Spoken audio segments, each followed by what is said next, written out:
নমস্কার বন্ধুরা। তো আমি গ্রামের বাড়িতে এসে এই যে সদ্য দেখুন গাছে লেবু হয়ে রয়েছে। তো এখন লেবু পাড়ার কাজ চলছে। আর এই যে লেবু কুড়াচ্ছে সবাই, আমার দেওর এই যে লেবু পেড়ে দিচ্ছে, আর ইনি লেবু কুড়াচ্ছে আর আমি ভিডিও করছি।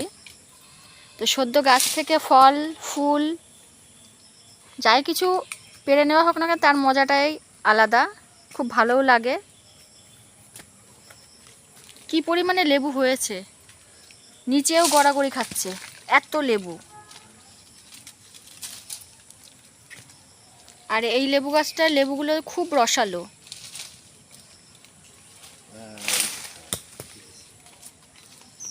খুব সুন্দর লেবুগুলো, গন্ধ যেমন তার স্বাদও তেমন।